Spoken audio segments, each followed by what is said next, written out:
This is the smallest tichienda to the largest. So it can convert car to int, or int to long, or long to float, or float to double. Whereas explicit casting, it converts a larger type to a smaller type. Right? For example, it can convert double to float, or float to long, or long to int, or int to car. Okay, so that's what we call explicit. Right? So to convert a larger data type to a smaller one, we have to explicit. But to convert an implicit, to convert implicitly, or to implicitly cast, we are saying there's no need to state it. It happens automatically in code. Because to write a smaller thing, to convert it to a larger type. Right, implicit casting. Right? For example, look, we've got int. And it's known as say, there was this table which was explaining data types. This one. You see int size 4 bytes long, 8 bytes. You can actually see int in a 4 bytes is less longer. Long is bigger than int, right? Float and double is greater. Boolean and character is greater, that kind of a thing. String and so forth, 2 bytes, you name it. Okay? Right,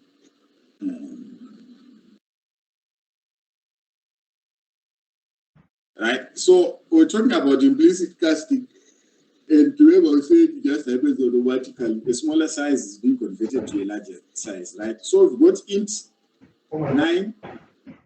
Then look, we've got one variable here, my int of type int, which is storing a value 9.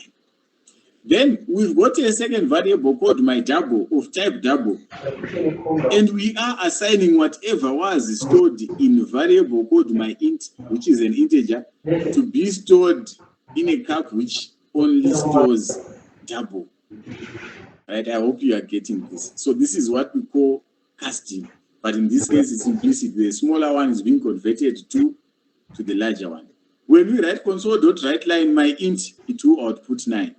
And when we say console.writeLine my double, again, it will output 9, because we have converted an int into a double. Right? You can actually run it. Just copy the code, paste it, run it, and you will see. Right? Whereas when you talk of explicit casting, right, this one, remember I said you must state it. So this one, even if you had not stated it, it would still just give us the value. Whereas this one now, we are saying we've got a variable called my double, which stores double, and it's storing a value of 9.78. Then we want to convert it to the smaller one. Remember, int is smaller than double. This is the vice versa, the reverse now. How do we do it? We then create a variable called my int, which will store integers.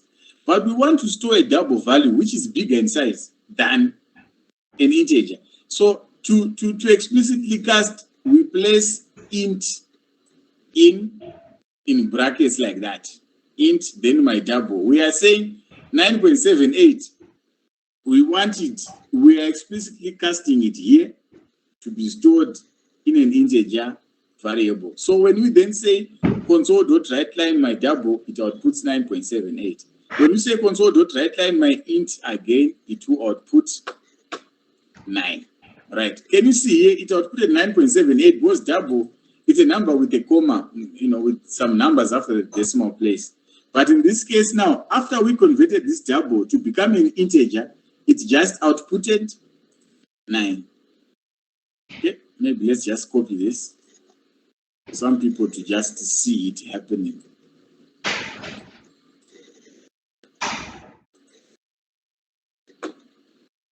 Right, let's run it.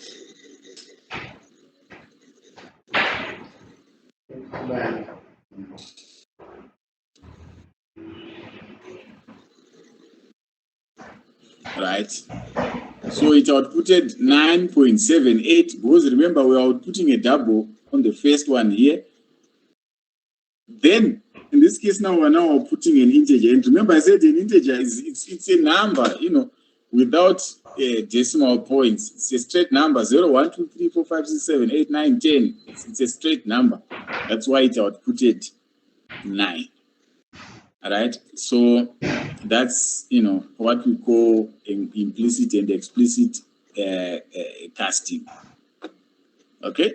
So there is what we call type conversion methods. It is also possible to convert data types explicitly by using built-in methods such as convert to Boolean, convert to double, convert to string, convert to int, and convert to int64, or to int32 and to int64. All right, so you can just copy this code, paste it, and see these type conversions.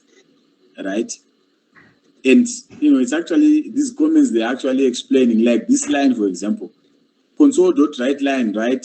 Convert to string my int. Right, let's understand what's happening. What's my int? My int is an integer and it's storing a value of 10.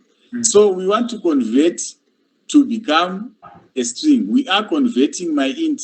We are trying to convert an integer to become a string. And the next line, what are we trying to do? We are converting to double. We are converting an integer, my int, which stores 10 here, to become a double.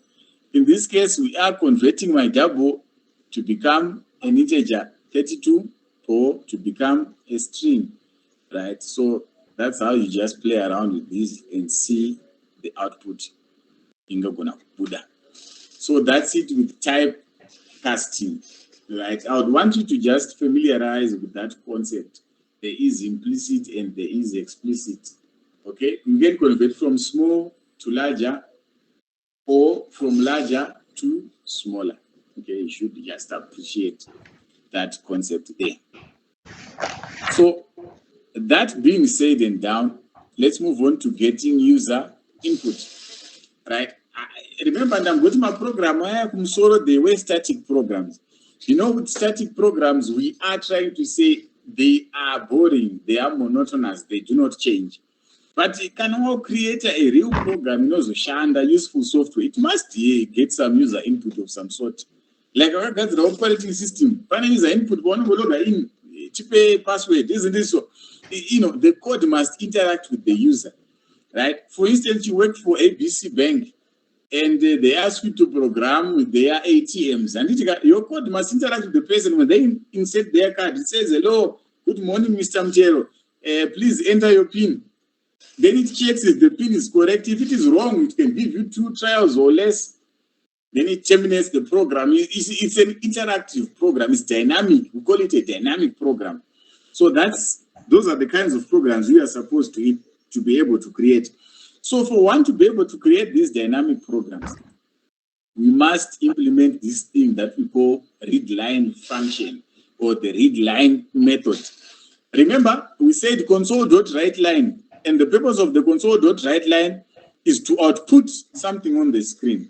Now, the opposite or the reverse, when we say console.readLine, we are trying to say, can you take something from the screen, whatever, from the keyboard, whatever somebody inputs onto the keyboard, can you take it and bring it into the system? So that's the purpose of readline. So readline is the opposite of writeline. You must know these two. Right, so we've got a piece of code here. Okay, let's just copy it. All right, let's play with it. Let's play with it, gentlemen. Okay, let's run it first and understand what it is. Okay, it's saying enter your username. Okay, just hold on. It's saying enter your username. All right, my username, let's just call myself Mutero. Once I enter Mutero, it's now saying username is Mutero. So you see what it did? It took what I inputted and it outputted it onto the screen. Right, now let's understand what is happening now. We've got a statement which says console.writeLine, enter username. So this is outputting the statement enter username onto the screen. Right. After that, what did we